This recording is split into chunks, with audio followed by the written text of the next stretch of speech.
Amazon rain forest, जिसे हम lungs of the earth भी कहते हैं, क्योंकि ये पूरी दुनिया का अकेला ही 20% ऑक्सीजन है वो मुहैया करता है। ये एक ऐसी जगह है जहाँ पर इंसानों, जानवरों और हत्ता के नेचर में बाउंड्रीज हैं वो बिल्कुल डिसॉल्व हो चुकी हैं। जैसा कि हम कहानियों में सुनते आए हैं कि हमारे एंसेस्टर्स किस तरह जंगलों में रहते थे, उसकी लाइव एग्जाम्पल हम आज के दौर में अमेज़न रेन फॉरेस्ट में वो देख सकते हैं। अमेज़न फॉरेस्ट को रेन फॉरेस्ट इसलिए कहा जाता है कि क्योंकि यहाँ पर year approximately equal to 400 inches या फिर हम यूँ कह लें कि 1000 मिलीमीटर है वो बारिश पड़ती है, जिसकी वजह से इसे अमेज़न रेन फॉरेस्ट कहा जाता है। Amazon rain forest 5.5 million square kilometre के रकबे पर फैला हुआ है, इसीलिए इसके सीक्रेट्स को अनकवर करना इतना भी आसान नहीं है। अगर हम फ्लाईओवर के ज़रिए इसके व्यू का जायज़ा लें तो ये बहुत ही थिकली पॉपुलेटेड ट्रीज से भरा हुआ है, जिसकी वजह से हम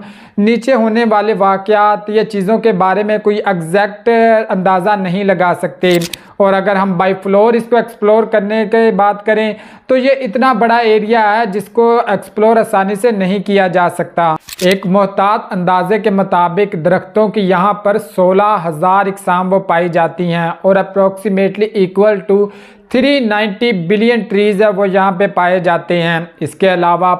1500 टाइप्स के बर्ड्स और मोर देन 3000 टाइप्स की वो फिश हैं वो अमेज़न रेन फॉरेस्ट में वो पाई जाती हैं। इसके अलावा जो ह्यूमन कम्युनिटीज़ यहाँ पे पाई जाती हैं वो हज़ारों साल से यहीं रह रही हैं और उनका मॉडर्न सिविलाइजेशन के साथ किसी भी किस्म का कोई भी कॉन्टैक्ट नहीं है। अमेज़न रेन फॉरेस्ट को लंग्स ऑफ द अर्थ इसलिए कहा जाता है क्योंकि ये 2.2 बिलियन मैट्रिक टन वो कार्बन डाइऑक्साइड है वो हवा में से ये जज़ब करता है, जबकि अर्थ के लिए ये 20% ऑक्सीजन है वो मुहैया करता है। लेकिन फिर भी पिछले 50 सालों में ऑलमोस्ट 17% है वो ट्रीज़ है वो कट डाउन हो चुके हैं, जिसकी वजह से ये ऑक्सीजन की रेशो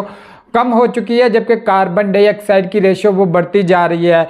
तकरीबन 400 से ज़ायद डिस्टिंक्ट ह्यूमन कम्युनिटीज़ वो अमेज़न रेन फॉरेस्ट में पाई जाती हैं, जिनके अपने कल्चर, लैंग्वेज और ट्रेडिशंस हैं जो एक दूसरे के साथ भी नहीं मिलते। जिनमें एक कम्युनिटी का नाम यानोमामी है जो कि वेनेजुएला और ब्राज़ील के इलाके में रहते हैं, जो कि मेडिसिन में एक्सपर्ट हैं, जबकि दूसरे का नाम कयापू है जो कि एक स्किल्ड हंटर्स के तौर पर जाने जाते हैं। अमेज़न रेन फॉरेस्ट में एक ओल्ड एंशिएंट सिविलाइजेशन का एक पूरा का पूरा सिटी वो दरियाफ्त हो चुका है, जो कि आर्कियोलॉजिस्ट के मुताबिक तकरीबन 2500 ईयर्स पहले वो बिल्ड किया गया था, जिसके हवाले से ये तो अंदाज़ा नहीं लगाया जा सका कि इसमें कितने लोग आबाद थे। लेकिन इस चीज़ से साइंटिस्ट को काफ़ी हैरानी हुई कि यहाँ पर एक पूरा का पूरा निज़ाम था जिसमें कैनाल्स, पैसेजवेज और होम्स और इसके अलावा दूसरी बहुत सारी चीज़ें वो दरियाफ्त हो चुकी हैं। साइंटिस्ट को अमेज़न रेन फॉरेस्ट में कुछ जियोग्लिफ्स और अजीबोगरीब स्ट्रक्चर्स भी मिले हैं, जिसकी वजह से इसकी मिस्ट्री वो एज इजिप्शियन पिरामिड्स वो दिन ब दिन बढ़ती ही जा रही है। इसके अलावा साइंटिस्ट के लिए एवोल्यूशन थ्योरी और कुछ दूसरी साइंटिस्ट थ्योरीज को परखने के लिए यहाँ पर कोई बहुत ज़्यादा चीज़ें मौजूद हैं, क्योंकि यहाँ पर कुछ ऐसे लोग, ऐसी सिविलाइजेशंस, ऐसे एनिमल्स मौजूद हैं जिनका मॉडर्न सिविलाइजेशन या मॉडर्न वर्ल्ड के साथ बिल्कुल भी कोई भी कनेक्ट नहीं है, जिस वजह से उनको इसके हिस्ट्रिकल बैकग्राउंड को परखने में बहुत ही दिलचस्पी है साइंटिस्ट को। इसके अलावा अमेज़न रिवर जो कि दुनिया का सबसे बड़ा दरिया माना जाता है, इस तरह के फैक्ट्स होने के बावजूद और इतना ज़्यादा हेल्पफुल होने के बावजूद भी यहाँ पर आग का मसला दिन ब दिन बढ़ता ही जा रहा है। अमेज़न रेन फॉरेस्ट वो पर ईयर के हिसाब से बहुत सारे ट्रीज़ है वो इसलिए लॉस्ट कर देता है क्योंकि यहाँ पर आग कहीं ना कहीं वो लगी ही रहती है, जो कि इसके बारे में ये कहा जाता है कि ये नेचुरल डिज़ास्टर नहीं होता बल्कि ये मैन मेड होता है। किसी स्पेशल हंटर्स या फिर जो